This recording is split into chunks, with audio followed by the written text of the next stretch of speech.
Good morning, everyone. Welcome to our Wednesday morning trading session. This is our open house session. Hang on just one moment here while I get you my monitor.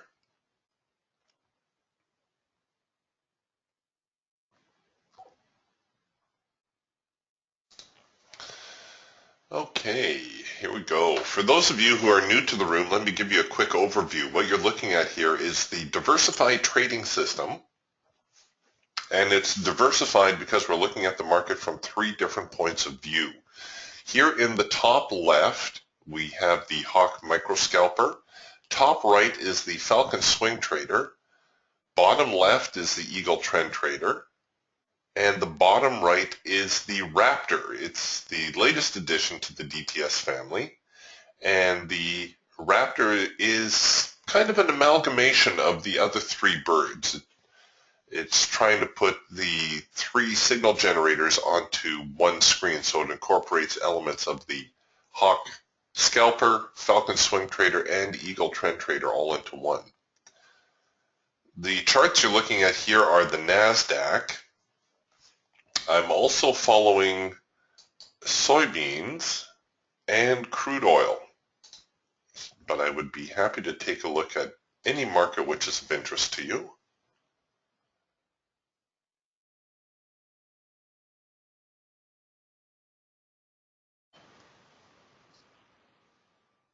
Actually, I think I might put the British pound up today.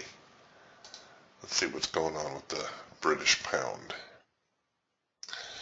Mark is asking about the E-mini. Sure, Mark. Let's put the E-mini up here. The E-mini is a great instrument. A lot of times I will follow the NASDAQ or the mini Dow just because of the lower tick value. Kind of get a little bit more bang for your buck, so to speak. All right, so let's take a look at where the market's been.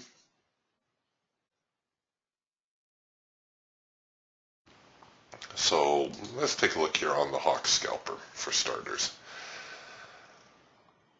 Here's the London Open right around here.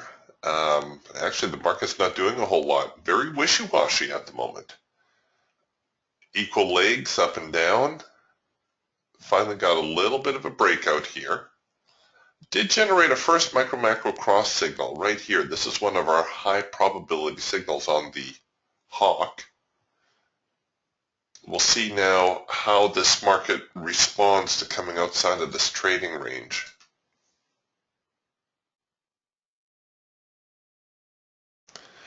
Yesterday's lows are fairly significant in this market. If these lows fail down here, this market could be in for quite a tumble. But at the moment, we're a little bit bullish. So we're working on a trend change signal here on our Falcon Swing Trader. The trend change signal occurs when the trend line changes color. This is the leg that moved the color change. Here's the bear's response to that, and here come the buyers. Now you see we're generating some warning dots. That tells us that there's a signal building. When the signal is complete, we get the triangle and hash mark, and then we can look at entering the trade. Now this is, because this market hasn't really settled on a direction yet, this is the type of trade where I'm going to look at running a very deep stop on it. And in fact, you might even want to try what we call a second push on the entry, which means we let the bar trigger as it did here, and then we take it, oops, it just ran away from me, and then we take it above the high of that bar. So let's see, I can probably still place an order to simulate that. Well, I want to hold my stops a little bit, so let's hold our stops down here. Because when the market does these types of things, when it generates away from the trend line like this, sometimes we can see a rather significant pullback. So I try to keep the stops a little bit further away, at least initially. Oh, you know what I should do is I should turn my swing high-low strategy on. That's a fairly conservative stop strategy. A lot of times I won't, I'm not that anxious about taking these early signals. There we go. There's the swing high-low. I also have my auto break-even enabled. So if we get, I believe I have it set at 15 ticks. If we get to 15 ticks of our target, the trade will automatically roll to break-even. So we'll just let that one simmer for a little.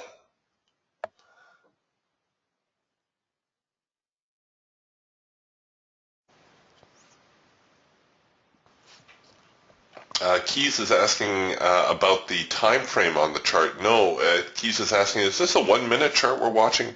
No, it's not. These are the mean Renko bars. Now hold on just 1 second before I forget. Let me get you some more information about these things because you're going to have some questions. I'm going to give you a couple of links that you can follow. Here, this is probably the best one.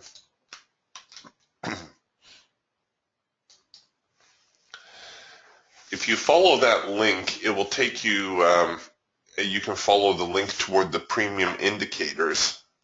And a lot of these tools are available as add-ons. I'll give you some quick highlights of the tools and their workings today as we try to find some trades as well. But these are what we call the mean Renko bars, a fantastic chart style with a horrible name. I kid Adam about this all the time. Like, you couldn't have come up with a better name for these things. But anyways, the mean Renko bar is a combination of a range style bar, like a Renko bar, and a candlestick. So you have the best of both worlds here. You have the power of a range bar, and what I mean by that is the range bars are very good at showing support and resistance levels, right? You look at this chart, it's very obvious where the buyers are at, where the sellers are at, right? We can see that there's obviously active selling right here. We know there's active buying right here. More active selling, more active buying. This is much more information than you normally get from your traditional 1 or 5 minute chart. And believe me, folks, I was a dyed-in-the-wool 5 minute chart trader. That was when I was day trading, that was the only chart I followed. So when Adam asked me to follow these, I was very reluctant, I have to say. But after using them for a week, I told them I would never go back because they give you that much feel for the chart and for what's going on. So on our Hawk Scalper, we're actually running a 6-tick mean Renko bar. On the Falcon, we're running an 8-tick. On the Eagle down here, the Trend Trader, we're running a 12-tick, and on the Raptor, we're running an 8-tick.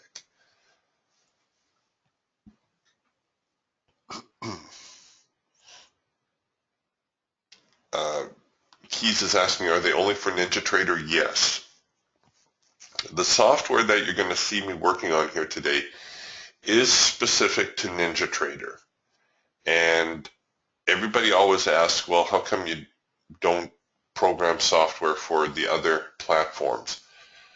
I suppose it's in the works somewhere down the road. The problem is NinjaTrader is the only trading platform that actually uses a proper programming language. It's called C++, for those of you who are into that sort of thing. And it enables the programmers to actually program very sophisticated software like this. A lot of the other ones are using a more, well, I don't want to say primitive, it's the wrong word, but it's not capable to do the programming as efficiently as NinjaTrader is. So yes, this software is all Ninja specific. Good news is NinjaTrader is free to use. Of course, the demo feed is not free, and if you start to use NinjaTrader to trade off of, you pay you can purchase it outright, or you can pay a small monthly fee. or a small transaction fee even. But that's the reason these things have been programmed on Ninja. And when I get into the trade manager here, you're going to see there's no such thing like this on the other trading platforms. This is a very unique, very incredible piece of software. Okay, I appreciate all your questions, folks. Hold on a second here. I'm falling a little bit behind.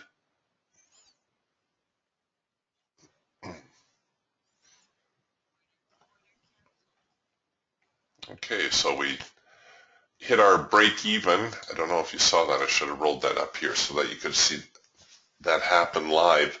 We tagged our break even stop or break even point here on the order.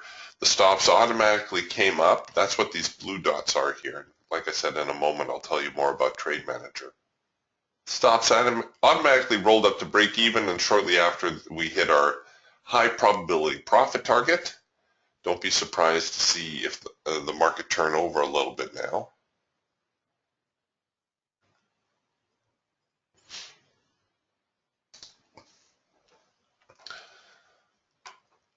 Okay.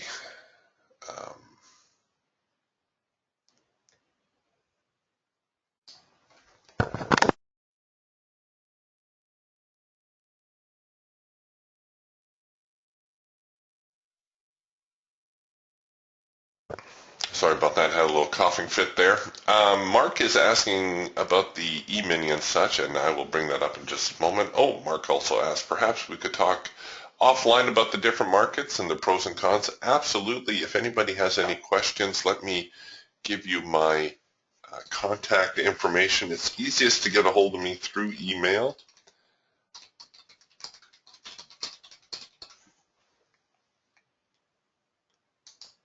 And if anybody has any questions or wants to talk shop outside of these Wednesday sessions, please be my guest. I will do my best to accommodate you. Okay, let's take a look at the E-mini. Now the E-mini, like I said, is a great market. It's kind of the king of the hill, really, as far as stock index markets goes. And with the E-mini, the only real downside is the tick size. So, for instance, if we look at this signal right here, now the DTS signals always develop in two stages.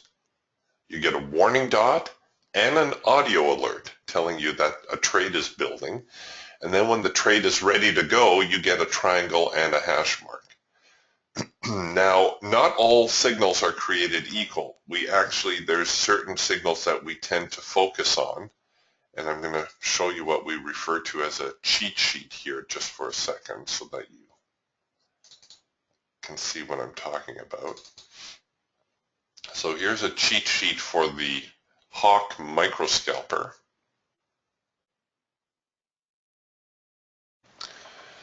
And you can see even though there's, various signals firing here and there, we're concentrating mostly on these formations. This one is what we refer to as the first micro-macro cross signal. This is the macro pullback signal. Here is a 4-arrow consolidation, a post 4-arrow consolidation, which coincidentally is also a macro pullback signal, and a red bar buy or a green bar sell. All right, so these, in spite of all the arrows that you see here, those are the signals that we tend to focus on. So yellow bars, I pretty much ignore those, but oh, lo and behold, we have a first micro-macro cross signal. Now that occurs, this is unique to the Hawk scalper. It occurs when the micro line, that's a thin one, crosses over the macro line, and it's essentially the first signal where everything is in sync. We have green bars, green trend lines, green filter, we're good to go now. This is actually a very high probability signal. Okay, the point I was trying to make is that let's say I'm running an ATR strategy for my stop, and I'm going to run it down here.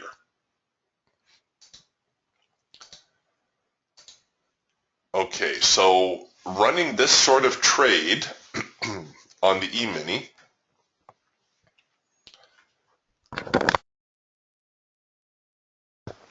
means I'm going to run 2 contracts.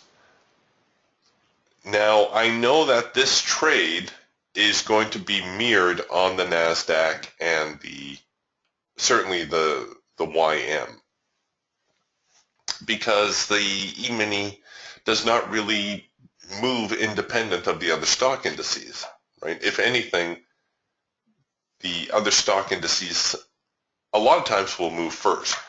But here we have this trade. It's going to cost about $350, and it's going to offer me 2 contracts. Let me move now here to the NASDAQ. And let's look at that same time frame, which would have occurred right about here. Our first micro-macro cross signal.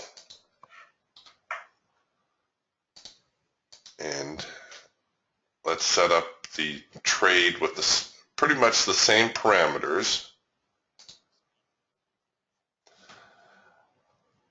Okay, now here on the NASDAQ, I'm running 4 contracts for approximately the same amount of risk. It's because of that tick size, right? The E-mini is $12.50 a tick. The NASDAQ is only $5 a tick. So a lot of times I will get at least double my exposure using a tool like the NASDAQ, and that gives me infinitely more management options. I could choose to go all in, all out, in which case I'd have the same amount of profit, whether I traded the E-mini or the NASDAQ. Or I could choose to take part of my position here and then, scale out, take perhaps another profit up here. If I had the E-mini though, I was only trading 2 contracts, remember? So as soon as I peel off that 1 contract, now it's all of a sudden, well, do I just let it go, or do I try to bank more profit, or what do I do? Right? That's why I like the smaller tick instruments. I can trade more contracts. The risk amount is essentially the same, but I have more management options. They do tend to move dollar for dollar. So in other words, if the E-mini gives a $50 move, the NASDAQ will give a $50 move. Even though in the E-mini it's only 4 ticks, in the NASDAQ it's 10 ticks. They do seem to move equal dollar amounts. All right, so let's go back here to the E-mini, and let's take a look. So we had a first micro-macro cross signal right here. And you'll see, again, the E-mini is not going to move independent of the others. In fact, the late Marsh Jones used to follow the NASDAQ and the YM. And if he was actually watching the time and sales, if he saw a flurry of orders hit the floor in the NQ and the YM, he knew he had a couple of seconds to throw in a buy or sell order on the E-mini, because the E-mini tends to play catch up with the other 2. So that was how he liked to trade. So far, the first micro-macro cross signal was our core signal here in the E-mini. I do expect that we're going to see a macro pullback signal develop here somewhere soon, or perhaps a 4-arrow consolidation. It just will. It's just how the markets do it. Here on the Falcon Swing Trader, this is also with the E-mini, a little less choppy than the NASDAQ. The NASDAQ, remember, we took our signal, it was somewhere around here, I think. We had our trend change signal, but you see the E-mini was a little bit, let me turn these dots off so it looks a little clearer. The E-mini was a little bit more committed. So we had our trend change signal occur right here. And again, the trend change signal, pretty easy to identify. We're watching our trend line color. Trend line changes color, and it's, again, more or less the first signal that comes into sync. So here, this is the leg that moved the market higher, changed the trend line color, filter changed color. Here's the seller's response. Here come the buyers, and we're generating our warning dot triangle hash mark right here, telling us it's time to go. The E-mini comes back shortly thereafter with a late filter entry signal. Very strong signal here on the Falcon. This occurs when the filter goes out of sync, but the trend line does not. Very reliable signal, and you can see we had very nice follow through from that. So the E-mini behaving very nicely this morning. Let's take a look here at the Eagle Trend Trader. Oops, shoot.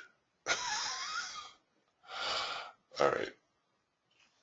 I moved my screen a little bit too far and the computer cleared my desktop. So that's all right. It won't take too long to load them back up. Here on the E-mini, now this one would have been easier to catch in hindsight, not so easy in real time, because you would have been wondering, when this signal here is printing, was this trend line really done, or was the market still waffling? Here with the Eagle, we have this band, and we put this band on our Raptor tool also. It borrowed it from the E-mini. It tends to give us our directional bias.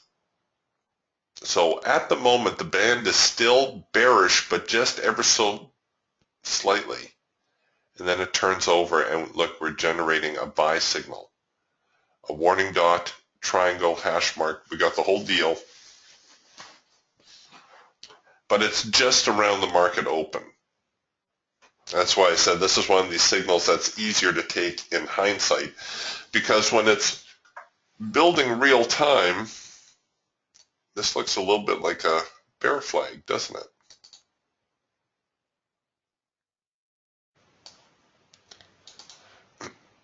So I would have been a little bit suspicious about taking it. Is it a signal to take? Yes, it is. And in actual fact, it's also our rule of 3 signal. Now, the rule of 3 is our counter trend signal on the Eagle. And it happens when we start signaling against the trend. So here's a buy signal against the bearish band. Here's another buy signal. Here's another buy signal. So after we get 3 buy signals, we start to question the validity of the trend, and we start thinking, okay, maybe this trend is falling apart. What I would have done had I taken this signal is, even though it is a signal, even though I'm not really sure whether the market's going to spill over on me here and turn into a bear flag and head lower, first thing I'm going to do is dial down the risk amount. So I'm risking less of my account. This is a huge, huge feature on Trade Manager. Next, I'm going to run a very deep stop, or as deep as I can afford. Oh, you see, Trade Manager won't let me run a stop that deep. It says you can't afford that, Eric. All right, well, what if I ran it down here? Nope, still can't do it. All right, so I either forego the trade at 1% risk of my account, or I set it back at 2%. And I run the stop down here. Now, why do I want to run the stop down here? Well, obviously, if this market is not changing trend, if it is not heading higher, where is the point I definitely know I'm wrong about the trade? Yeah, right down there, right? If it reverses and falls back below the lows, then I know I'm definitely on the wrong side of the trade. If the market comes up, brings me in, and then does one of these, comes down, and does a little swing low before heading higher, by running my stop below this low,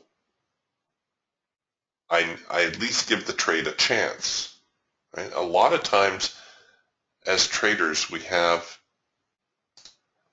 our stops far too tight. Now, don't get me wrong, I'm all for aggressive stops, but there are times when you roll your stops and times when you hold your stops. Don't stop yourself out of a good trade or potentially a good trade by jamming in your stop, right there. Just because you can't stomach the thought that the market is going to reverse against you, or that you're trying to manufacture a 3-to-1 reward to risk type trade or something like that. No, give yourself a reasonable stop. Trade Manager will always protect your risk exposure. It will never allow you to risk more than you can afford to lose. So whenever I take a trade, now notice whether I place my stop here, really, really tight, look at the amount, $500, or whether I place my stop way down here below the lows, look at the amount, $475, essentially $500. The risk amount does not change. It never changes. What does change is the quantity which you are trading. So up here, I was risking $500, but I had 5 contracts, I think it was. Down here, I'm risking $500, but I only have 1 contract in play. But which trade has the higher probability of success? We're talking probabilities now. Which one is more likely to work out? The one with the wider stop or the one with the really tight stop? Well, intuitively you should know the one with the bigger stop has the better chance of working out. The other thing that we do sometimes with this type of situation where we're not sure is we wait for what we call a second push on the entry. So we let the trade engage, and then we would look at this bar right here. I can tell from this tail that this bar actually spent some time retreating, in which case I would have, let's say the high of the bar at the time was somewhere right there. I would have entered above the high of that bar, and then I can run my stop below one of these more intermediate swings. Why? Well, I'm seeing the market moving against me. If it's going to continue higher here, it's going to need some renewed momentum. And then the market brings you in, and away you go. All right, so there's the E-mini. Hold on a second here while I get you the rest of the charts.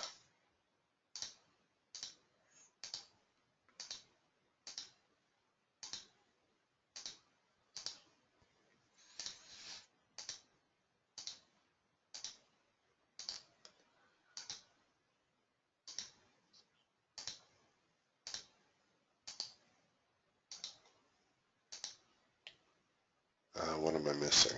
That one. Okay.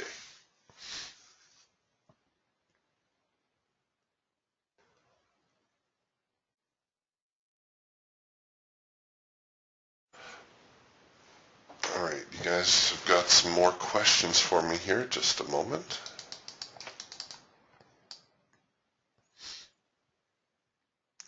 Ricardo is asking about the Raptor. On the Raptor, how do you know which DTS signal to take? Because the Raptor, like the other tools, we have different signals that we tend to focus on. All right, Ricardo. With the Raptor, one of the strongest signals, and this is true across the board, not just for the Raptor, but for all our tools, it's our first trend change signal. So this one right here, when our band turns over, our filter changes color, our bars, we're generating a buy signal, everything is in sync. So this is essentially our first in sync signal. Tends to be a pretty reliable signal.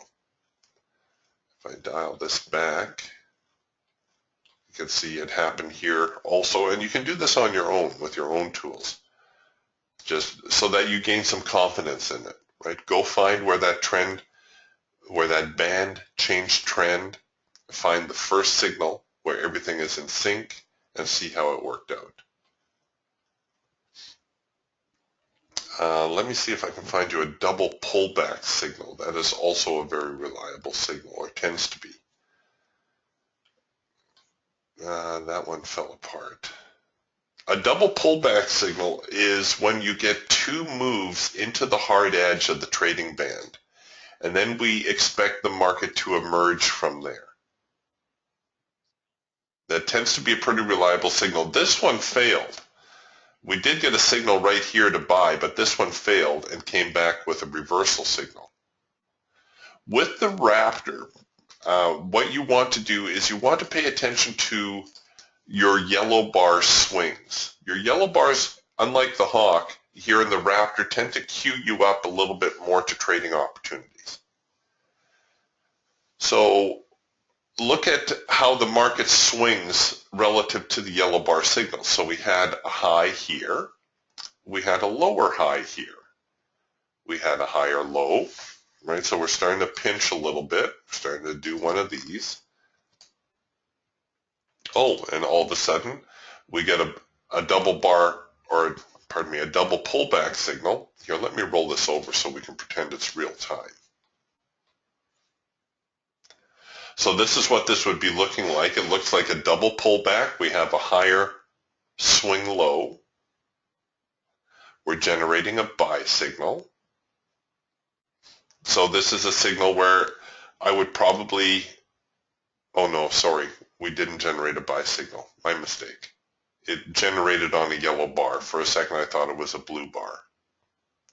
But let's pretend. Let's pretend that it was a blue bar that we bought, and we're expecting the market to go higher, and all of a sudden it turns and fails. Right?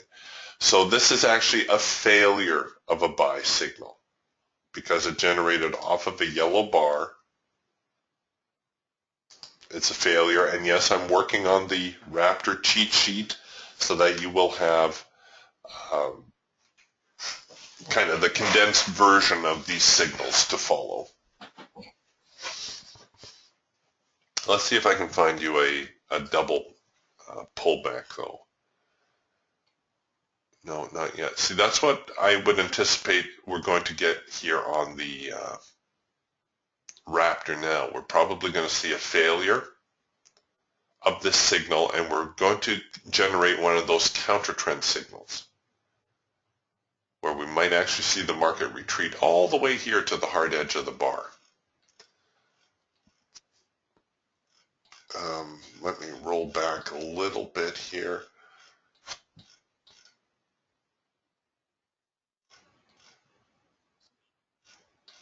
I'm trying to find you something that looks a little bit more textbook.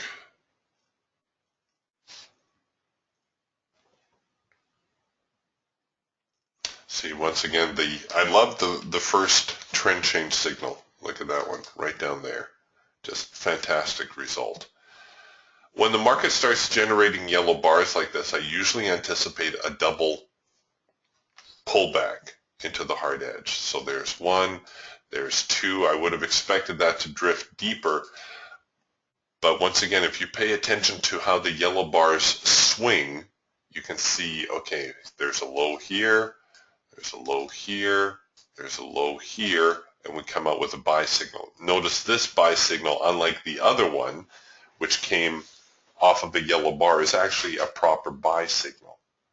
And the result, I believe, is better from that one. Yes. So we got a nice little rally here, at least found our profit objective.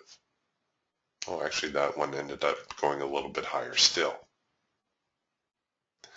So with the Raptor, your highest probability signal is that trend change signal. Subsequent signals come off of yellow bars, but you want to pay attention to how the yellow bars trade in relation to each other. If this one was trading down here, then I might start to suspect that the trend was in jeopardy. I would be watching how the swing highs are off of the yellow bars. And I would be expecting a double pullback still because my band is still bullish. And if we bounced off of the hard edge, it came out and generated a buy signal, then I would be all for buying again. Well, you see, here we are with the NQ right now.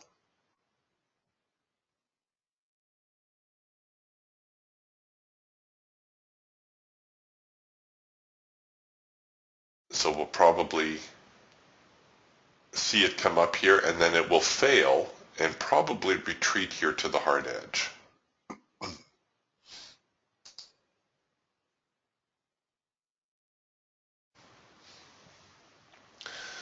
Michelle is asking, what are the yellow bars telling you? Well, the yellow bars tell you different things on different markets, essentially, or different tools.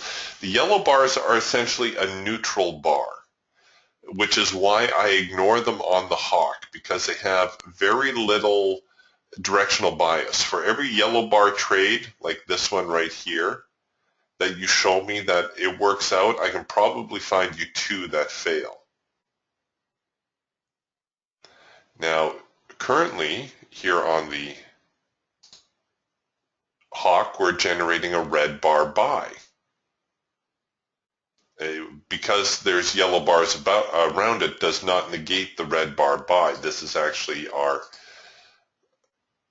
one of our signals that we can trade counter trend if we chose. You can see we're just kissing our profit target. This is also a signal which we can take up as a counter trend signal. This is our counter trend signal on the hawk, where we can actually look to sell the failure of that signal.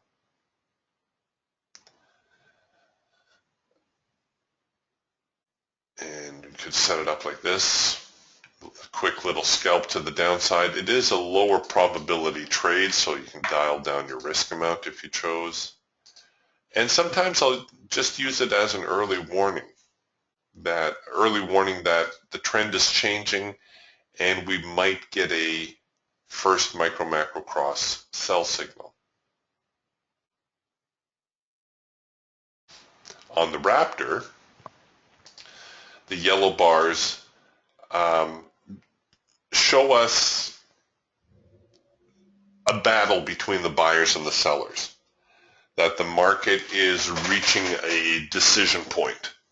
The market's gone out of sync, and now it's fighting to get back into sync.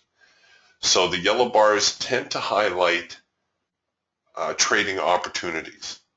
So we'll see if it fails here, then we can almost be certain that the market will head lower.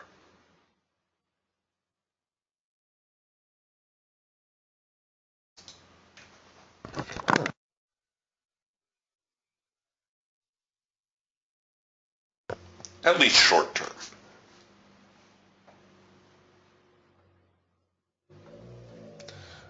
Richard, very observant. Richard says, I see on the hawk the tick size is 4 ticks, not 6 for the E-mini. Are the E-mini settings different? Yes, Richard, they are. Well done. Let's bring this back here. So Richard spotted that the Renko size, the mean Renko size, was 4 ticks on the E-mini. And the reason is, again, it has to do with the brick size, or pardon me, the $12.50 tick size on the E-mini. If I ran a 6-tick bar on here, oops, wrong tool.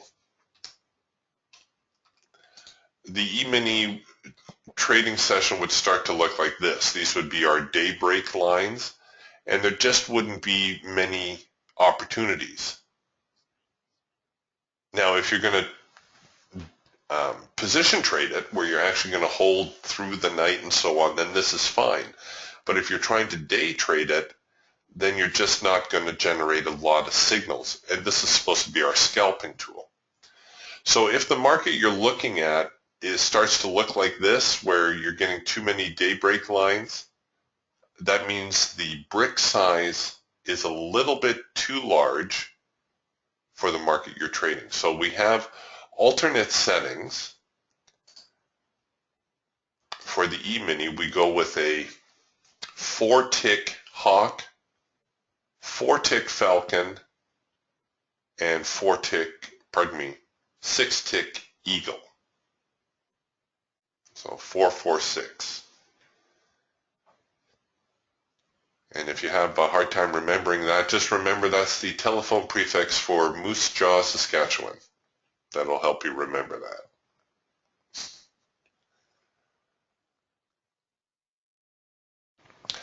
Generally speaking, 99% of the markets you're going to want to trade go with the standard settings. Instruments that trade $10 a tick or less, the standard settings will be fine. The E-mini is one of those exceptions, unfortunately. It also happens to be one of the world's most popular markets. The Euro, you could use the alternate settings on also because it also trades at $12.50 a tick. I do use the alternate settings on the grain markets because they also, many of those trade at $12.50 a tick also.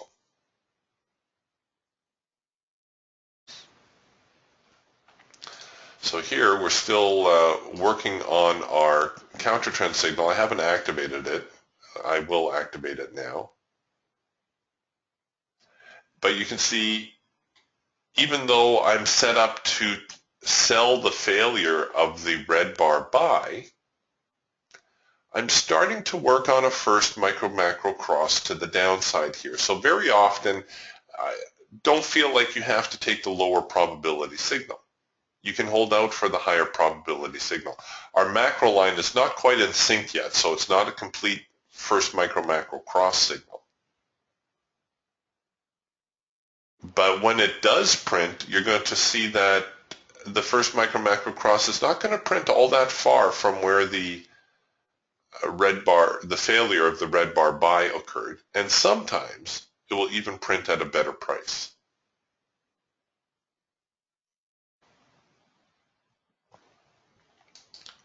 What a lot of people don't know is that you don't need to take a lot of trades during the day to be successful.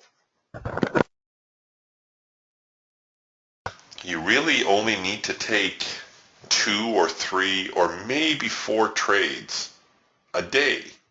So that affords, if you go in with that kind of mindset, that affords you to be choosy or choosier. And you should be choosy about your trades.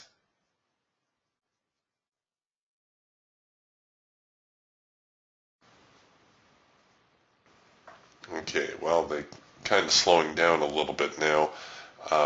Trying to work on a trend change signal here with the Falcon also. Our trend line keeps breaking up, which keeps spoiling it. We do have an early trend change signal brewing here on the E-mini. So the early trend change signal occurs just as the trend line changes color, the signal fires. So this is what we refer to as an early trend change signal. Nice thing about the early signal is that you can cover it above the swing high, which makes it a little bit easier to take, because once again, if this trade reverses and trades above that swing high, well, you know you're definitely on the wrong side of that trade. And in fact, why don't I engage my swing high-low strategy?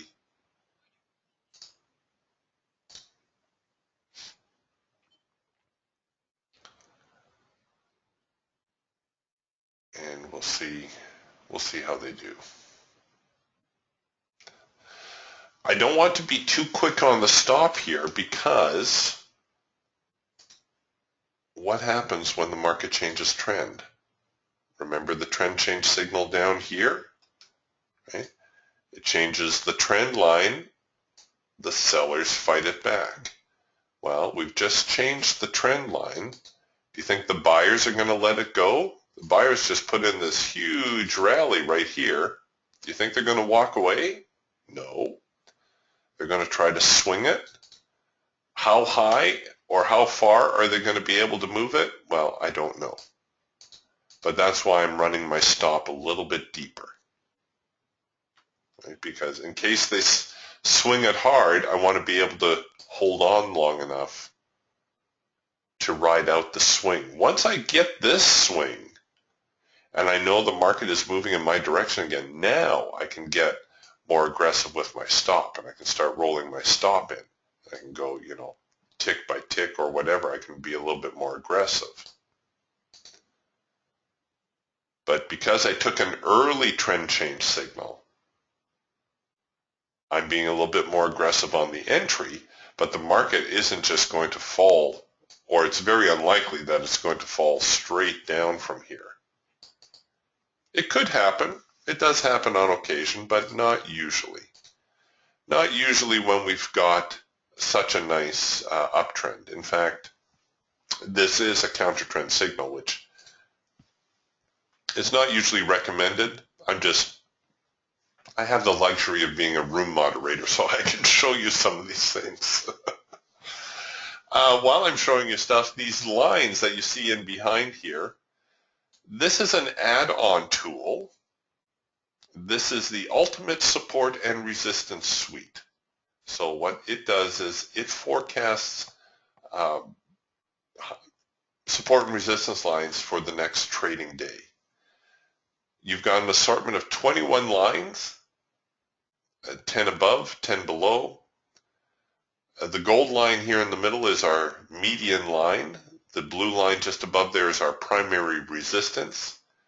The blue line below is our primary support. And once the market gets outside of this range, it will tend to have a little bit more bullish or bearish bias. So right now you can see we're trading among the green resistance lines, which tends to suggest that the market is more bullish today.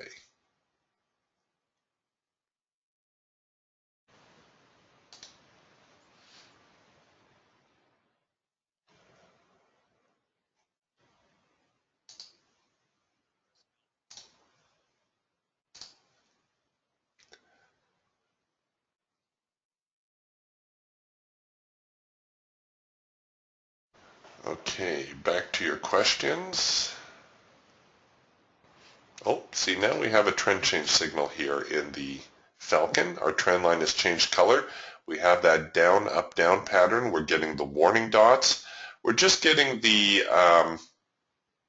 warning dot. We don't have the triangle hash mark yet, but I can anticipate where that will finish because of my handy dandy little logic counter. And I can set up to take a trade if this signal completes. So I can actually anticipate where the signal will print. That gives me some time to set things up. I don't need to rush. Oh, we're actually just about to adjust that entry because we got another warning dot. It didn't actually print the hash mark where I anticipated.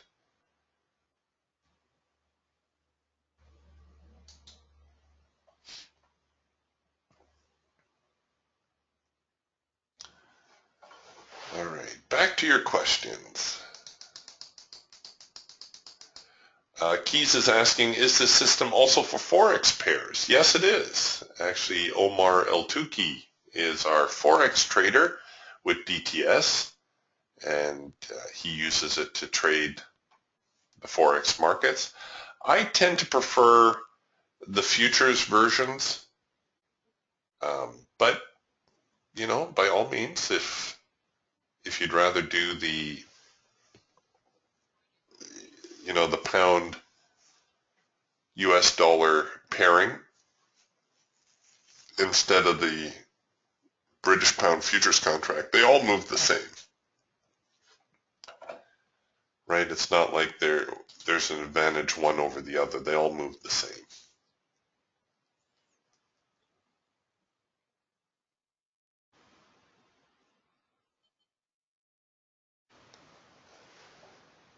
But yes, if you can plot it on a chart, you can trade it with DTS. Mike Filigera trades the stock market with DTS. So if you're a stock trader, then you can also use DTS for that. The brick size will again change depending on the value of the stock you're interested in.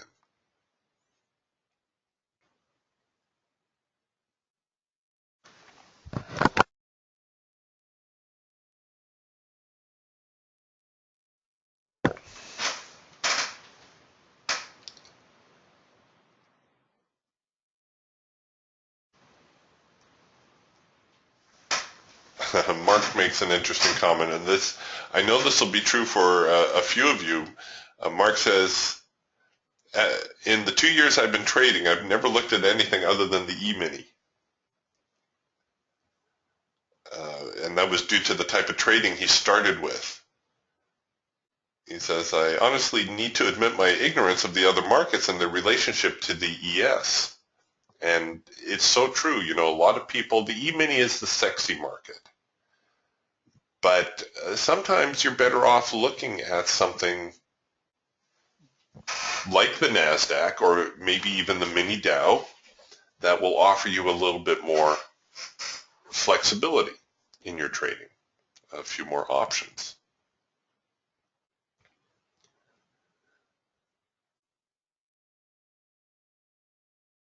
It's like crude oil. Everybody wants to trade crude oil. Well, almost everybody. Crude oil is a wicked, wicked market.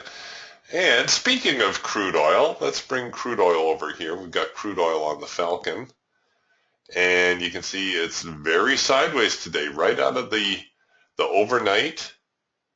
Very, very sideways. Why is that? Well, it's because we've got crude inventory reports coming out in about another 7 or 8 minutes.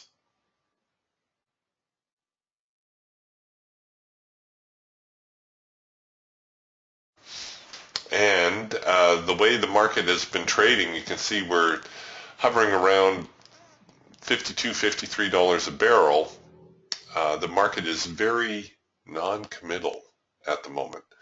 So what I like to do here, I'll show you a little crude oil strategy that I employ from time to time. Trade Manager also has this OCO function, one cancels other. So you can actually bracket the market. With crude oil, because we can get some very wild swings, I tend to bracket the extremes. If we're going into an inventory report and the market has made a very strong looking channel formation, I will place an order to buy above and an order to sell below.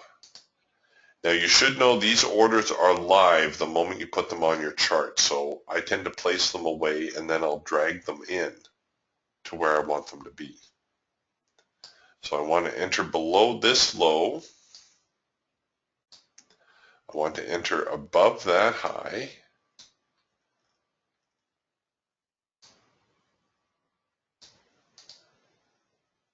And not too close. I don't want to be whipped. I'm going to go with a very conservative stop strategy, because if this market starts swinging, I'm going to see some pretty wild moves. And there you go. Now you would just keep your fingers crossed and wait for the inventory report release. Ideally, I want it to release while prices are somewhere in the middle of this trading range, because if crude oil lights up, it will give you some pretty scary looking moves. Some of the scariest moves I've ever seen have always been thanks to crude oil.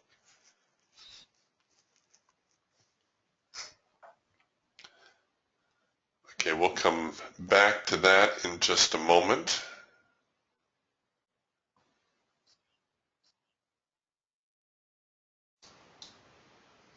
We'll put that back before the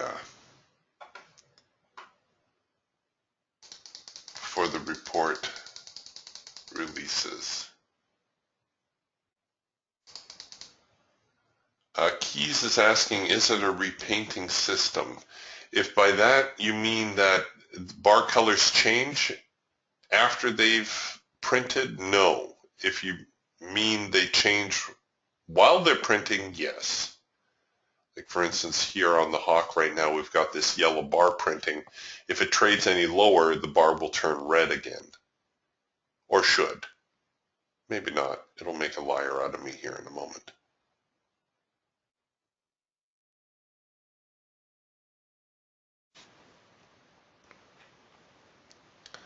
But again, the tools have been designed independent of each other. So the programming behind the scalping tool is specific to finding scalping trades. You can't take the signal logic behind the scalper and apply it to your trend trader, because the trend trader is entirely different. It's been programmed differently. And same thing with the Falcon swing trader. Like they all have unique programming to pick up different market environments. Speaking of market environments, here's another add-on tool. These tools will work regardless of the trading system you use. So the first one I showed you was the Ultimate Support and Resistance Suite. This one is called the Trade Forecaster. And the Trade Forecaster tells you what type of market environment you're in and what kind of market environment you might anticipate. So at the moment, it's saying for the next 2 hours, we should be in trend mode. After that, we're going to move into swing mode. So hopefully, we're going to see a little bit more progression, either higher or lower. The Trade Forecaster does not tell you that. It does not tell you whether to expect prices to continue higher or lower, just that we are in trend mode. Now, trend mode does not always mean that the market is just going to, move like a rocket one way or the other. What trend mode tends to mean is that the move should be sustained, but maybe more importantly, the pullbacks are minimized. So what does that mean? Well, that allows you to perhaps run a tighter stop so that you can maximize your position size. Remember, by running tighter stops, I get more contracts, right? My risk doesn't change, but my position size can change.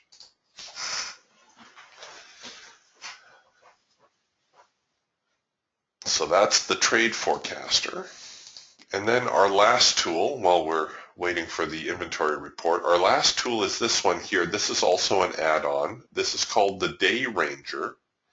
And the Day Ranger just gives you the average daily range as far back as 30 days. So you can see whether the daily ranges are getting larger or smaller.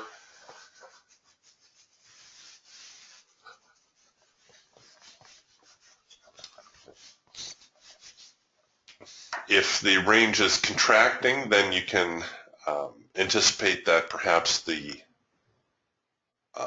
market will not move as far on any given day, so that can help you adjust your profit objectives. We do have high probability profit targets for all our tools, but let's say we're looking at this and we say, okay, the daily range is hovering between 175 and 200.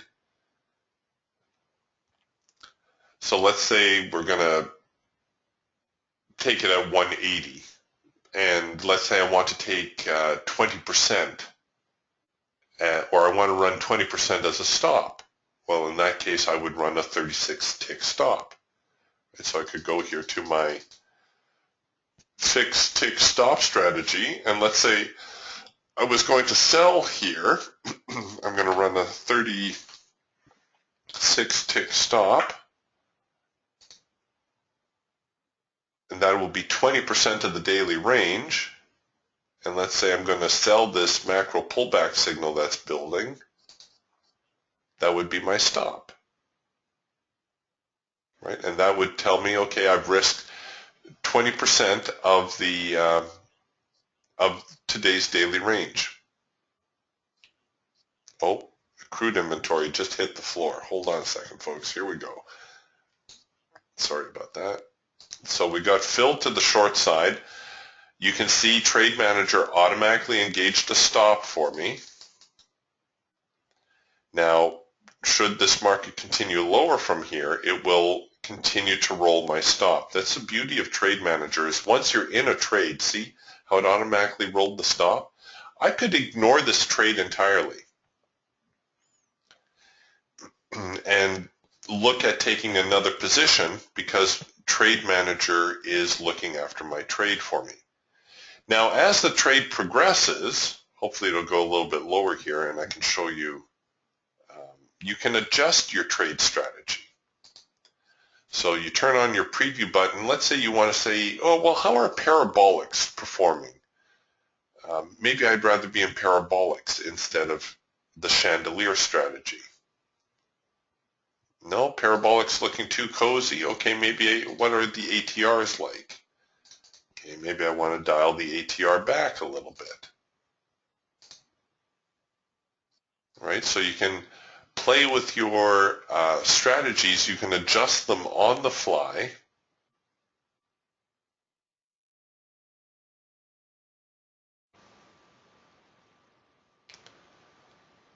And crude still very, very choppy. This is not a good sign that they dipped like that and then are putting on the brakes. They broke the lows and are fighting it back. Come on, get down there. Some of you will recognize that we had a trend change signal occur right here. Of course, it unfolded far too quickly to actually take advantage of, which is why I went with the bracket strategy. Just if we have a well-defined range, just bracket it. Come on, crude, get down below that 52.28. Somebody get in there. If we get below these lows, we'll probably see it tail off a little bit. Late filter entry. Notice the filter went out of sync. Trend line did not. That's encouraging.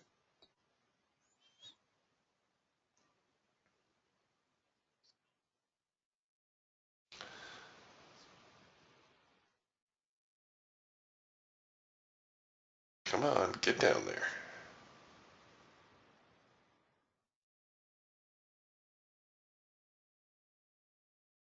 Well, they're going to try to hold the lows.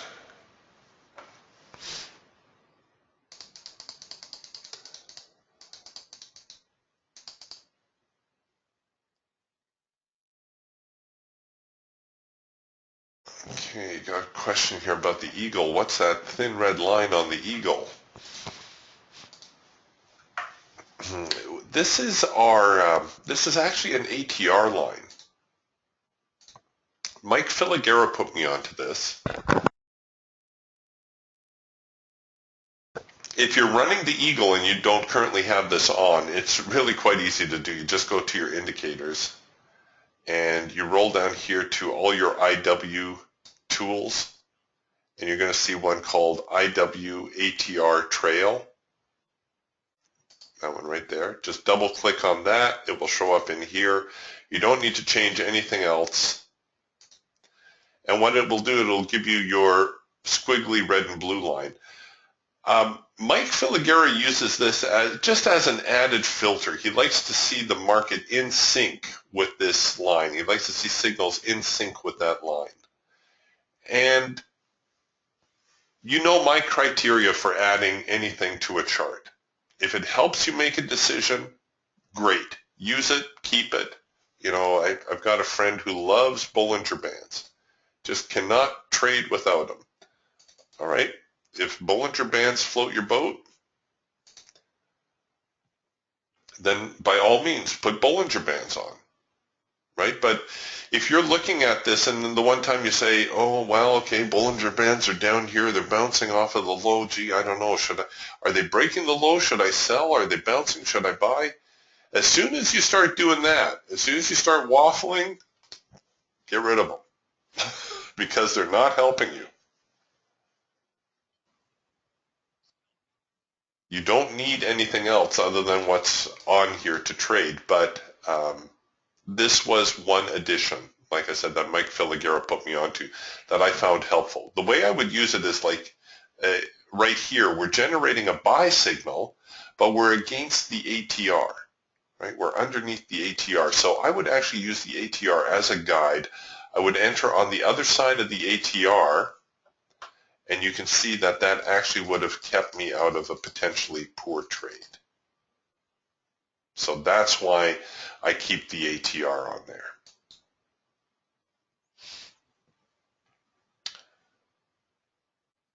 Oh, did I forget to engage this order? Oh, I guess I did. So I point out this order to you. It fell off nicely. It sounds like we found our profit objective here on our Falcon. Yes, we did. Nice morning there so far. And we're almost to our profit target here on our E-mini trade. Now you can see we've got a fair amount of open profit here already. We've got about $300 open profit. I would either punch out with that or I would start to get more aggressive with my stop strategy. So I like parabolics and the bar high-low strategy for protecting open profit. Parabolics because they get very aggressive when the market starts to get weak. Even more aggressive than that is the bar high-low strategy, which is one actually that I developed, which gets you out at the first sign of weakness. So when you start getting a considerable amount of open profit in play, either just take the profit or run a more aggressive strategy to protect more of your earnings.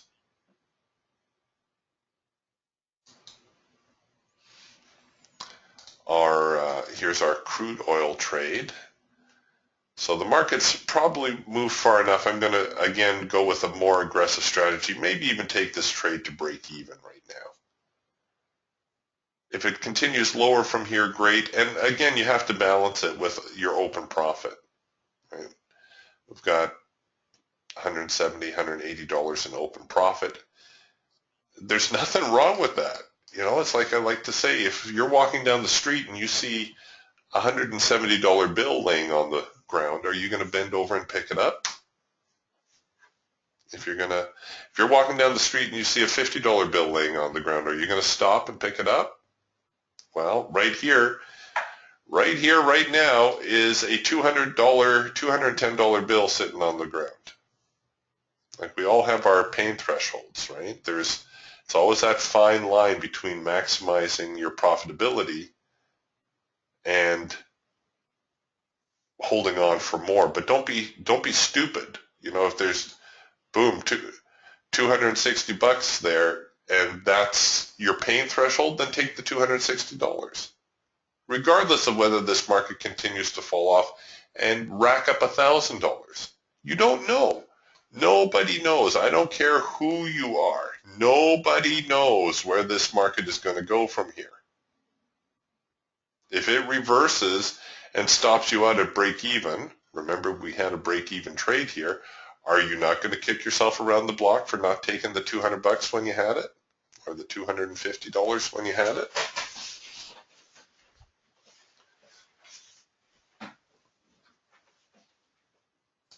Those little trades, they add up. So do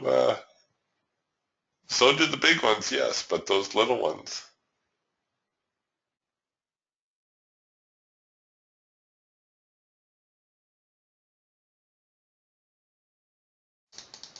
Yes, Julie, your words are so true. Julie says the e-mini traders are going to have to learn how to trade. It's no longer the days of going long and joining the pile. No, it's not. Julie says, have you looked at the DAX? It's the new e-mini. The DAX is a great tool. The Europeans do tend to be a little bit more respectful about trading, about respecting support and resistance areas.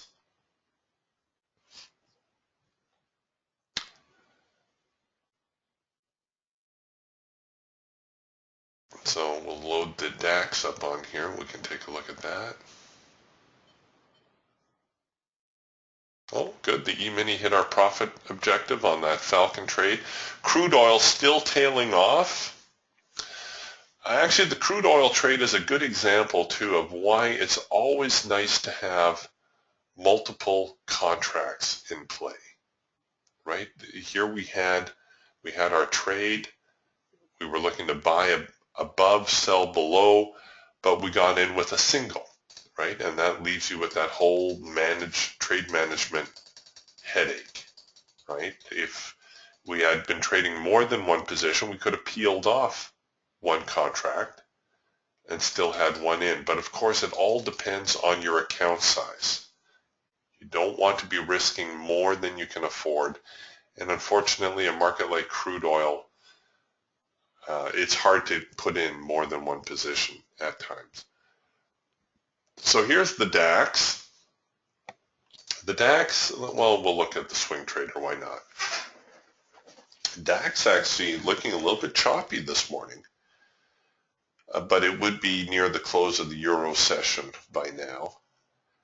If you're an early riser, I live on the West Coast, so I either have to stay up very late to trade the DAX or I have to get up really early.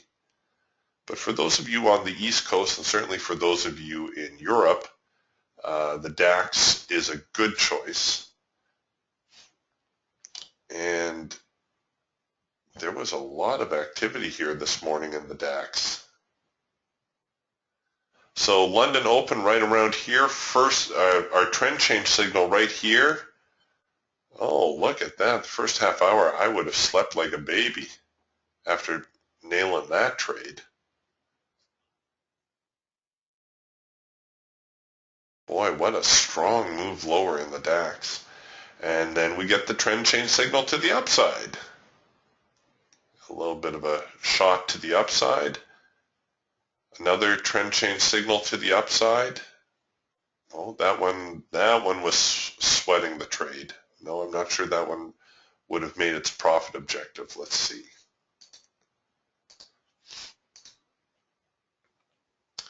Okay, so I'd have to scale down the profit target a little bit here. Our profit objective for the Falcon is $100 per contract. Oh, just kissed the target. Oh, there we go. Okay, so they did give us our profit objective before reversing. That could have given me sweaty palms. But yes, very active in the overnight. My goodness, the DAX was a little bit on the wild side last night. A little bit more subdued during the North American session, but this would be after hours by now for the Euros.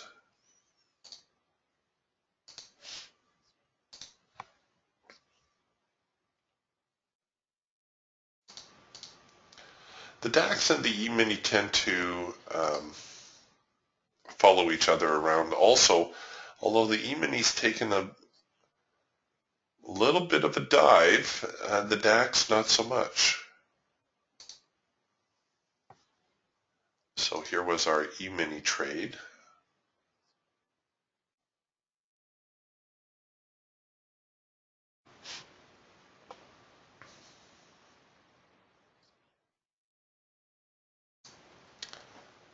Right, so here's the E-mini trade that we were looking at. This was our early trend change signal trade that we took here.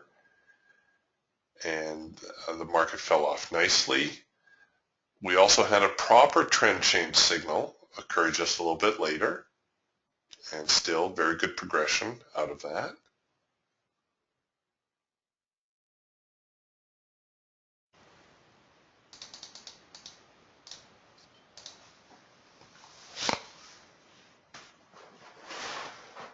I exited on target,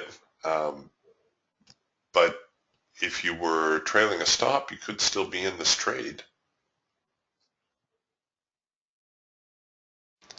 Still a pretty good morning overall.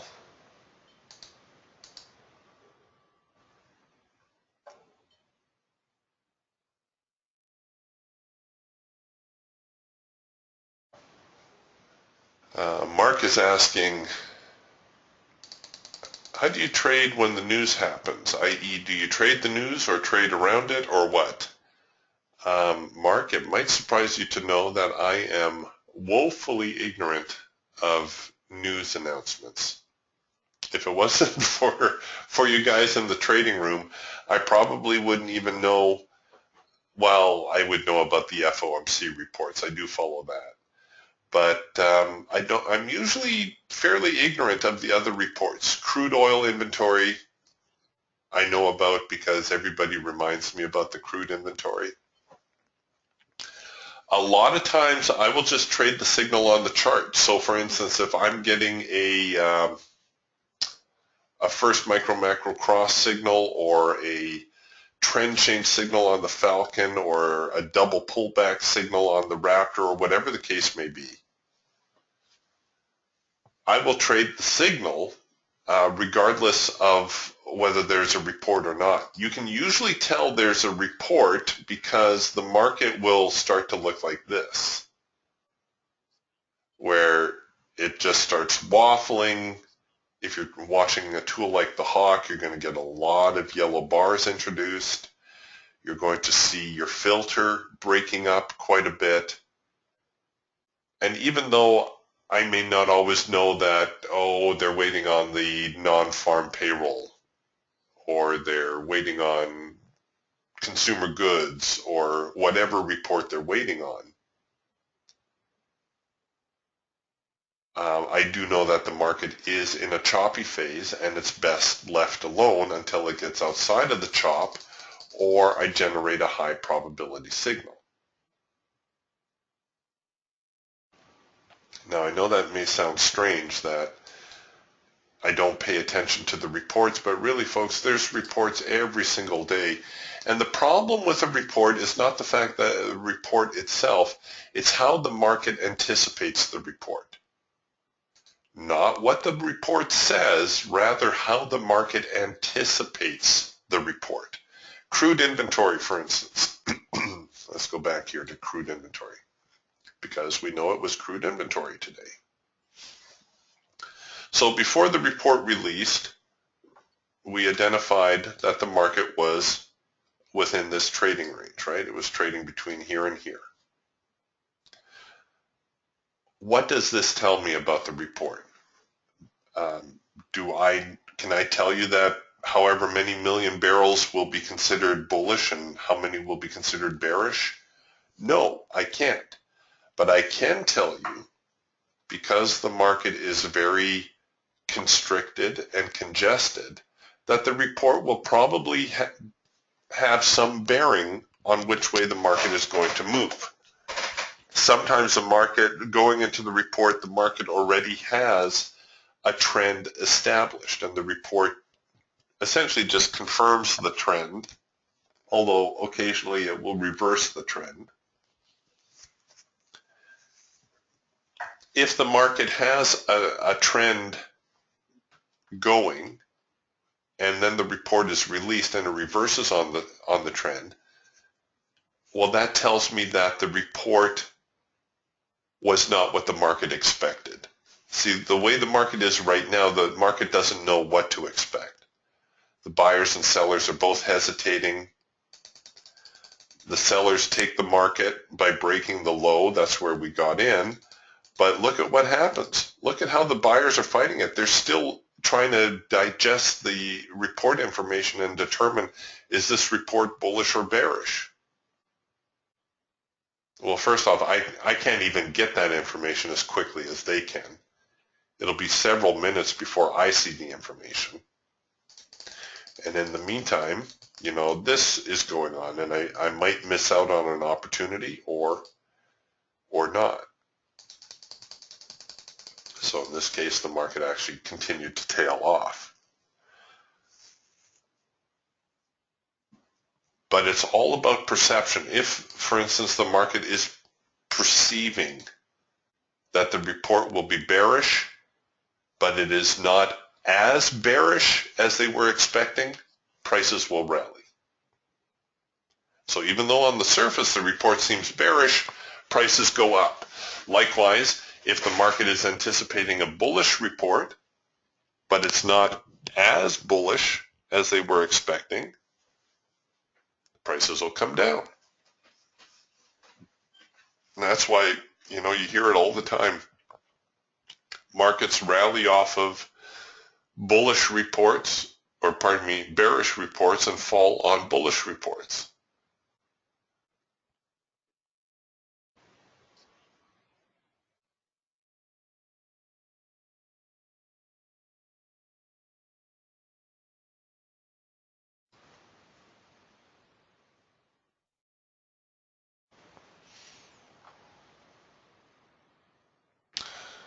Mark is asking, the signals aren't affected by the news.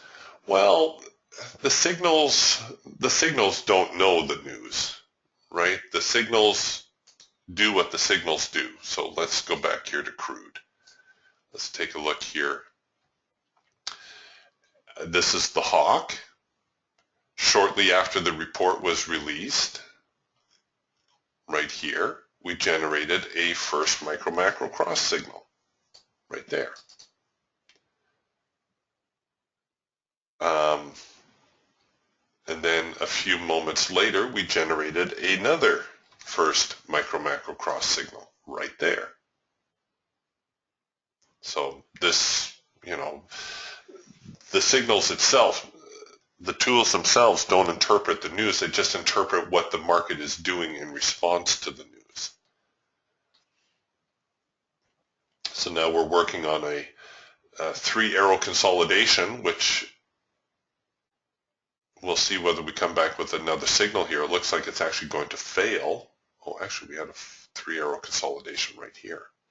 With crude oil, because it moves faster, we only count 3-arrow consolidations, not usually 4.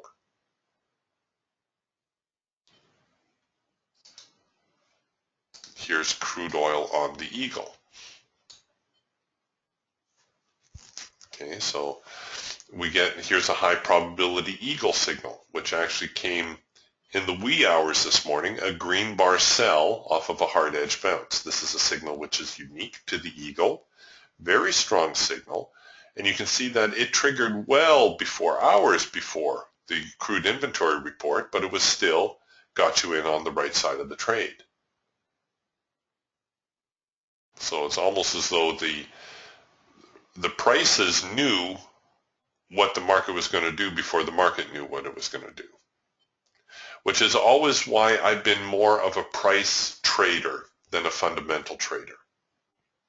I am of the opinion that everything the market needs to know is already incorporated in the price, and there's people putting real money on each of these bars. This isn't like it's some video game.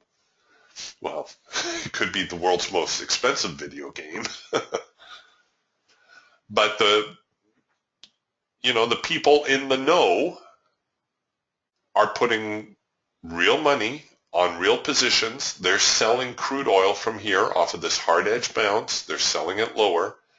Well, who am I to say that crude oil is going to head higher?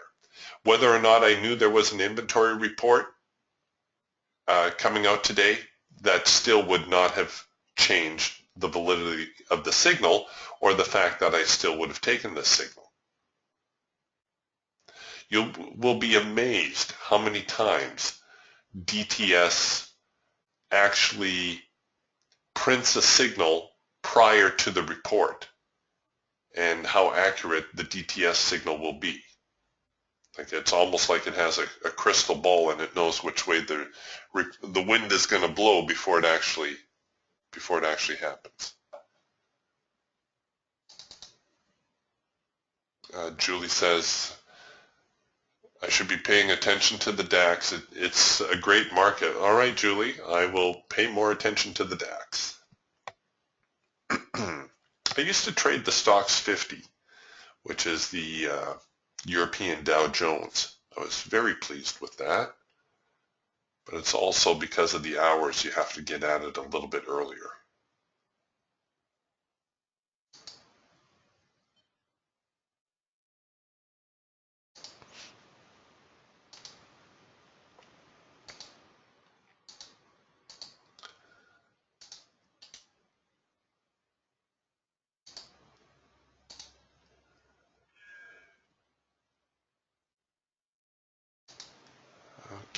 not much going on at the moment. Crude oil looks like there's a little bit of profit taking going on in crude. We are getting a trend change signal here on the Falcon. I'm probably not going to be overly aggressive with this because we do have a market which is in a downtrend. So here's the trend change signal. It is a proper trend change signal, but this is one of these situations. I have an obvious trend. I might look at dialing down my risk. Right? I'm going to run a deeper stop. Well, see, Trade Manager won't let me. Trade Manager says, no, Eric, it's going to cost you too much. All right, so if I go for the 2%,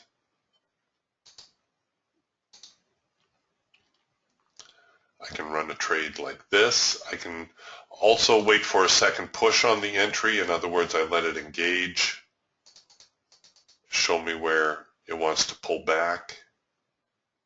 It pulled back too late, by the way. The second push entry I usually like to see on the next bar. Looks like, let's see, is it going to reach the profit objective? Yeah, pretty close.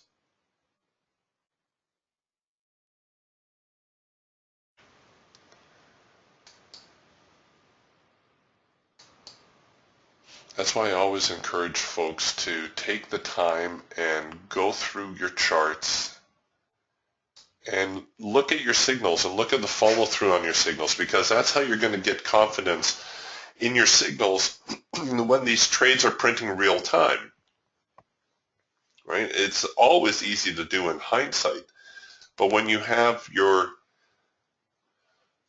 trend change signal printing real time, you have to have the confidence to take it real time, obviously.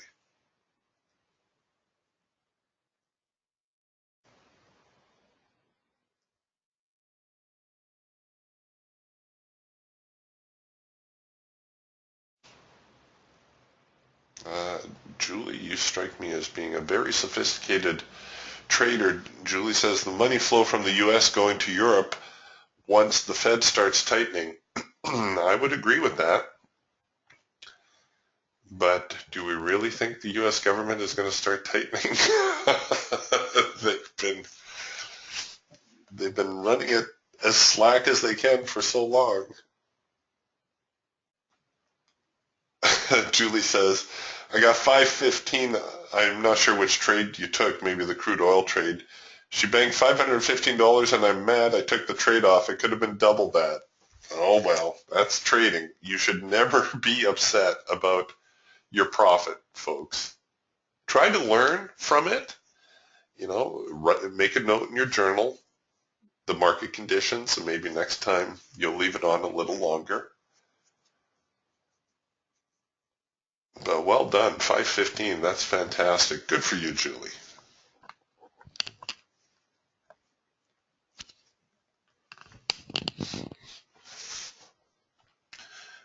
All right, it looks like we kind of hit the skids a little bit. Yeah, like Mark says, the Fed has been crying wolf for almost 6 years now. That is true. And again, another reason I don't follow the reports that closely. Like I said, the charts will tell you. You know, on FOMC days or days leading up to FOMC days, your chart looks like this. And that just tells me, well, there's nothing tradable. I just identify the range and I wait. I wait for them to get outside of that trading range. People always ask me, Eric, how do you trade a choppy market? You don't. You don't trade a choppy market. You're just going to get failed signals. See, here's the first micro-macro cross signal. Failed. Where is another one? Oh, is that the only one that failed? I guess so. Yeah, that one worked. This macro pullback never triggered. This green bar sell worked out. This red bar buy, well, no, this one worked out eventually. You took a little heat on it, but it worked out. To me, the value is not in how do I trade a choppy market, but how do I identify a choppy market. If I know the market is choppy and moving sideways, then I can just ignore it. there's enough markets out there. I don't have to try to trade a market like this. You know, I can flip over to soybeans, or I can look at gold, or whatever, or one of the currencies maybe. Something will be moving.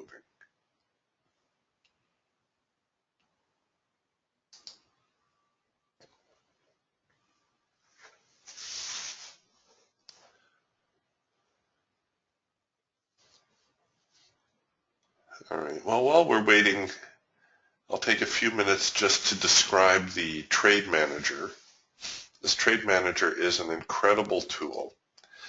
This was, Adam was quite visionary, I have to say. Is he in the room? I don't want to blow him up too much if he's in the room. No, okay, he's not. I can say nice things about him. I have to say it was a stroke of genius on his part when he envisioned this Trade Manager.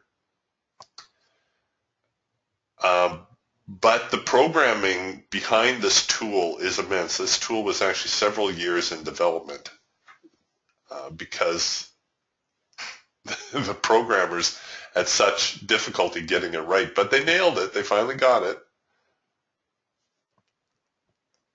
Adam got a hold, no word of a lie, Adam got a hold of a guy who programs the guidance systems for cruise missiles. I'm not joking. To nail the programming on this particular tool.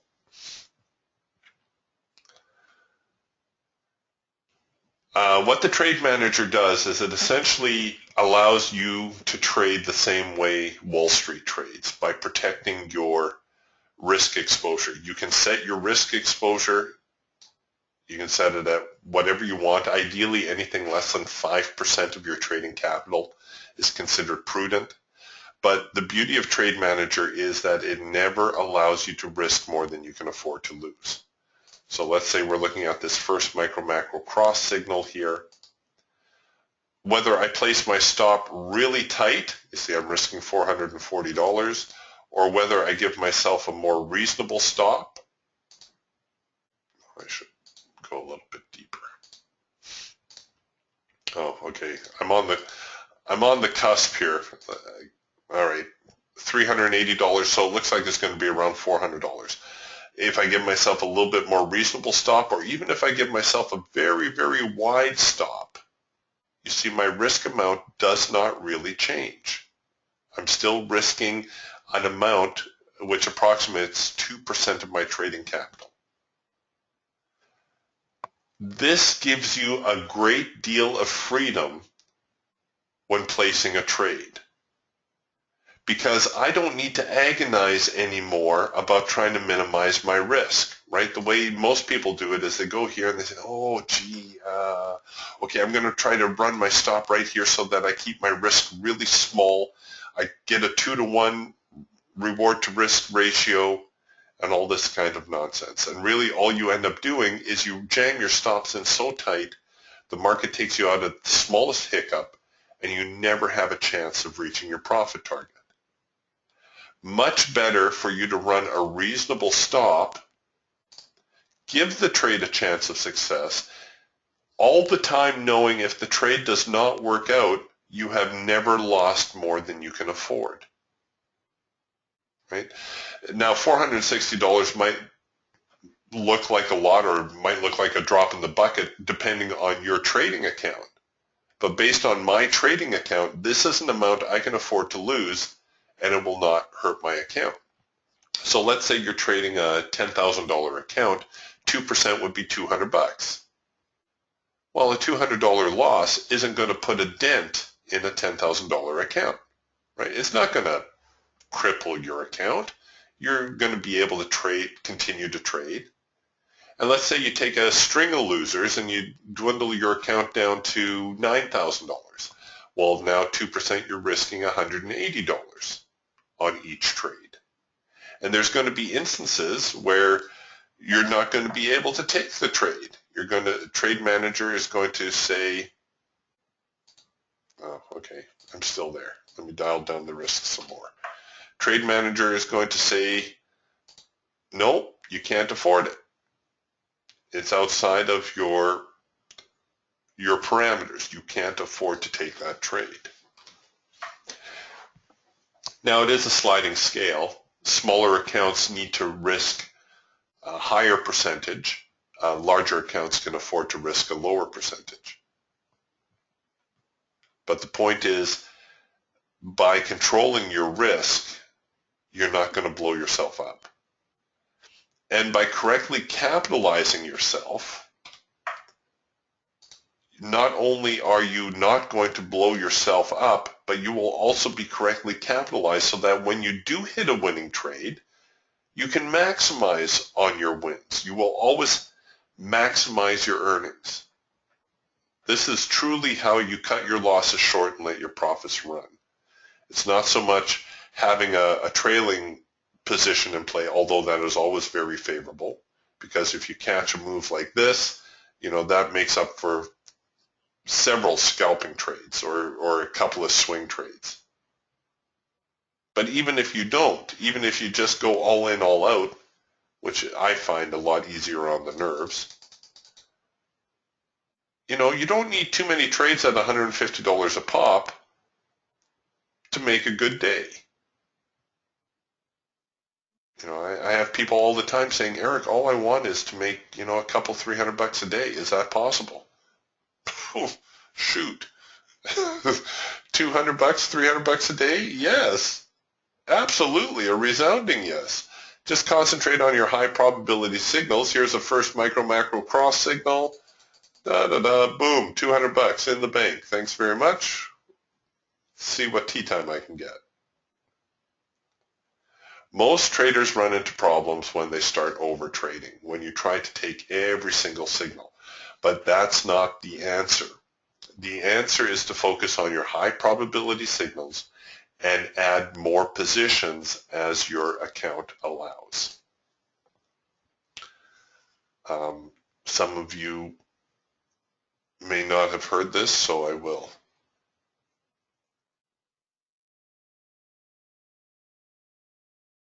Just share this with you quickly, but if you can net two $50 trades per day, you can make all the money you want. How is that possible? Well, let's say you net two $50 trades and you trade 25 contracts per trade. That will be $500,000 a year. Now, I know you're saying, yeah, right, Eric, 25 contracts. I can't afford 25 contracts. Okay, well, what if you trade 5 contracts? What if your account allows you to trade 5 contracts? That's $100,000 a year. Can't afford 5 contracts? What if you traded 3? Just 2 trades for $50 with 3 contracts, that's $60,000 a year. You don't think you can find 2 trades here?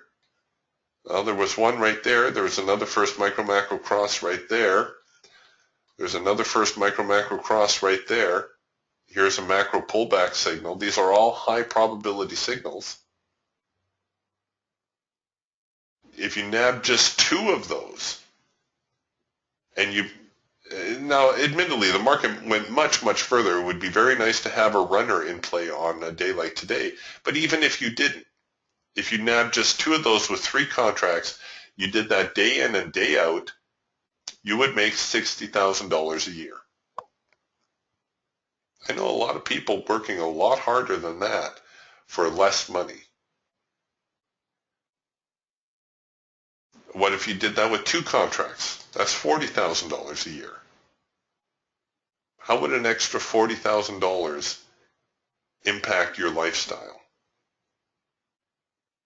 Can't do 2 contracts? What if you did 1 contract? That's still $20,000 a year on 2 $50 trades a day.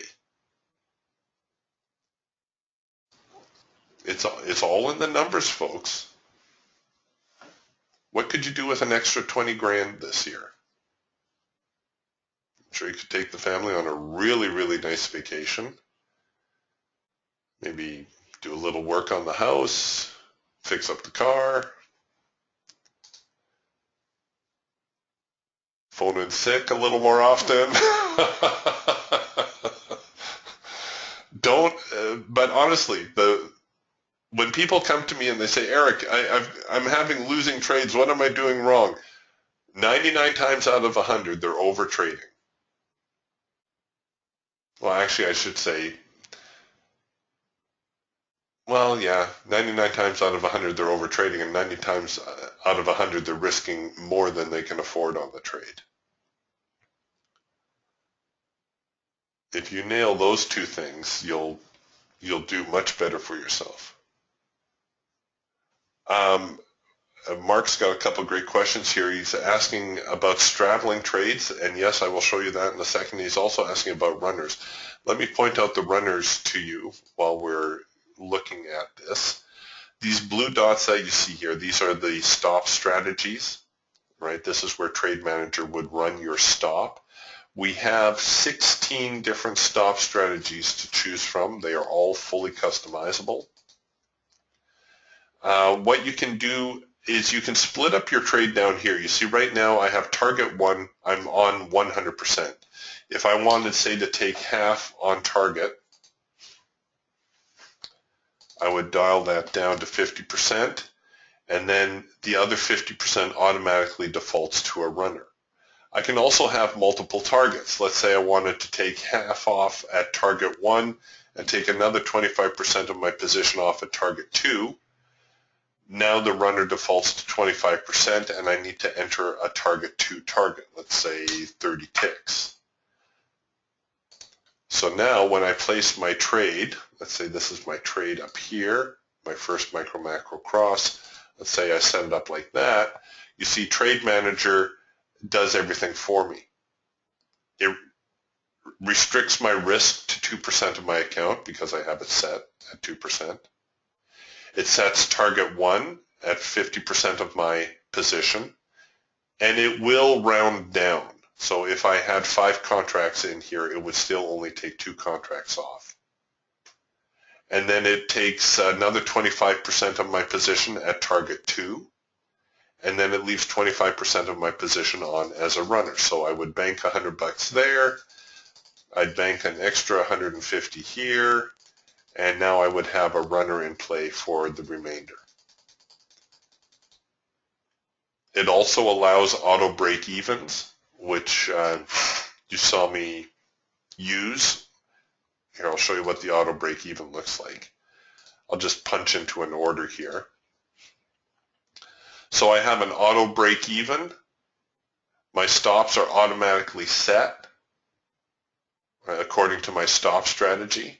Like, let's say I went with something a little bit more conservative. Right, it automatically sets my stops. It did not set my profit target because I just hit the buy market button. But this auto break even feature is great. I don't use it nearly enough. Now, Mark was also asking about straddling trades. Yes, we have an OCO function here. One cancels the other.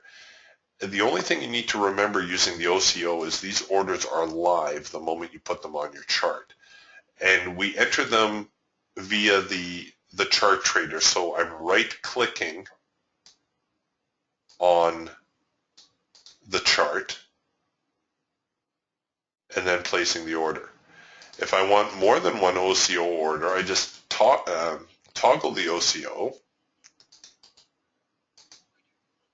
and I can have other OCO orders. Now, because these are live, you can move these around the moment they're on the chart.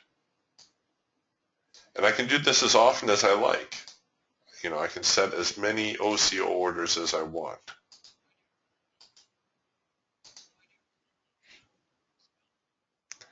And now if I cancel one of the orders, the other corresponding order will cancel.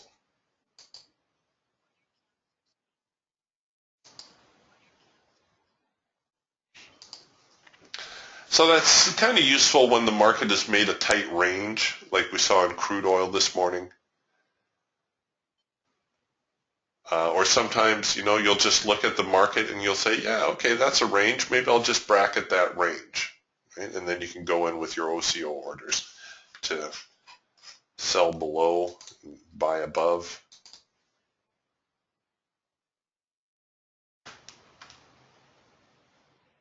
Yes, I don't have enough praise for that tool right there, that trade manager tool. If there is one tool every trader needs, it is this tool, and I am not lying. It is that powerful a tool. If for no other reason, then it controls your risk. And by controlling your risk, it also maximizes your profitability. I'll share a quick story with you from one of our traders, and here I better make sure he's not in the room or he'll get a swollen head. No, he's not in the room this morning. He was a trader for, I don't know, about 4 or 5 years. And, you know, he won a little, he lost a little. Never really made any progress until he got the DTS system and the trade manager. And then he started to correctly capitalize his positions. He used to be like a onesie-twosie trader. But now, you know, he would take the signal and he would trade 3 contracts. And that's what started to make the difference. It isn't just all about controlling your risk. That's a very important part, but it's also about maximizing your profitability. Right? If you're a onesie-twosie trader and you go, let's say you're going to trade this trade right here, and we're going to go in. Okay, so you're going to risk $130, you're going to make $100. I'm going to go in, I'm going to risk $400, but I'm going to make $300. Okay, if the trade goes south, yes, you only lost $130. I lost $400. Point is, I can afford to lose $400. If the trade works out, you make $100, I've made $300. You know, it's these types of examples just keep amplifying themselves. If I do this twice a day and you do this twice a day, you've made $200, I've made $600. Yeah, you can get by on $200. There's nothing wrong with taking $200 out of the market. You should feel good about it. But wouldn't it be nicer to take $600 out? And this is how you do it, by correctly capitalizing yourself. It's not just the risk side of the equation. And in fact, you know what? This might be a good way to end the session. I'm going to take you to the Indicator Warehouse Money Manager. If you haven't seen this tool yet, this is something that you should check out. And I'll shoot everybody the link. It's free. You can play with this. It's a good way to spend 20 minutes. Okay, so here's the, this is going to drive home the point of how position sizing will affect your profitability as a trader. So here's Joey starting with his $10,000. He wants to be a conservative trader, so he's only going to risk 1 or 2 contracts. Well, actually, he's just going to risk 1 contract. This is his equity curve. And Joe did pretty well. He started with $10,000, and after 100 trades, he's run it up to about $12,500. Very respectable. Now, what if Joe had used position sizing on his trades? Well, if Joe had used position sizing, that same $10,000, he could have perhaps run up to about $25,000. Now, I know this seems unfathomable. Mathematically, it's sound. I don't like to see examples like that because it kind of skews the figures a little bit. But here, let's do it ourselves. We're going to start with a $10,000 account. We are only going to be profitable 50% of the time. Think about that for a moment. Half of the time we are going to incur losing trades, but we are only going to risk 2% of our trading capital. So how does that work out? Okay, well that one's a little skewed. Here, let me find you something that's a little bit more realistic. These all work mathematically, folks, but I prefer to find one like this because this is more true to life. Now, these trades mirror Joe's trades. Joe's trades here are in the blue. So when Joe wins, we win. When Joe loses, we lose. So you can see, like right here, Joe had a drawdown period. His drawdown was much less than our drawdown because we were risking, or we had more positions in play. But Joe started with 10,000 and at the end he ran it up to about 13,000. Very respectable. You know, 100 trades. If you did 2 trades a day, that would be what? That'd be about 5 months trading, 6 months trading. Much better than most money managers are doing nowadays. But if Joe had done that same amount of trading with position sizing, instead of 13,000, he would be up to 16,000. So when you win more. When you lose, yes, you lose more, but you still don't lose more than you can afford. And if you click on this chart, you can actually see how the trade breaks down. So his net profit was 13,000. If he had used position sizing, it would just be shy of 16,000. His gross profit was 7,400, but look, if he had used position sizing, he would have more than doubled that. Gross losses, 4,200. Gross losses, 9,500. So the average winner was $131. If he had position sized, his average winner would have been a little better at 160. Now notice when you go through here, there's no home run trades. There's no $1,000 winners in here. In fact, I think the biggest winner I've seen so far is $300. And when I spoke to the programmer, he said he did that intentionally. Because home run trades, yeah, it's nice, you know, on a day like today if you nailed this move down here, this $1,000 move in crude oil. But are you going to do that every single day? No, probably not. Are you able to grab $300 out of crude oil every day? Yeah, probably. So you can go through this, you can look at the trades. Oh, there's one for 350. That looks like that's the biggest one. But you see here, Joe won for 350. We had 2 positions on. We made $700. So just a great little tool to play with. And, you know, what if your trade does a little better than 50-50? And by the way, this is, if you haven't figured it out, this is why Wall Street goes nuts over a system that produces better than 50%. Forget those bogus emails that you get in your inbox saying, latest system produces 88.9% of the time. You want to know how they do that? They run an abnormally tight profit target and an abnormally loose stop, if they run any stop at all. That's how they do it. But let's say your system produces 55% of the time, and you're still only going to risk 2% of your trading capital.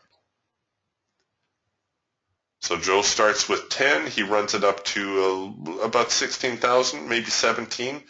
If he had used position sizing, he would have started with 10, and now he'd be up to around 25, 26.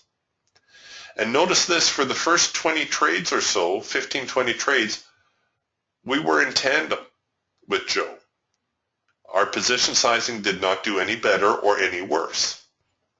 But after around the 15, 20 trade mark, so after about a month into trading, all of a sudden we start to develop a little bit of a spread. So the first month of trading, Joe would have done just as well with his one lot as we did with our position sizing. This is important to note because a lot of people will try something for a month and then say, that doesn't work. I'll try something else. When all they had to do was hold on a little bit longer. So if you went to Wall Street and you said, I have a system that performs 55% of the time. This is why they would go nuts, because they wouldn't be risking $10,000 on it. They'd be risking $1 million or more on it. And so you would take their $1 million and effectively turn it into 20 million. That's how Wall Street does it. And that's how you should do it. Okay, I'm going to put the soapbox away now.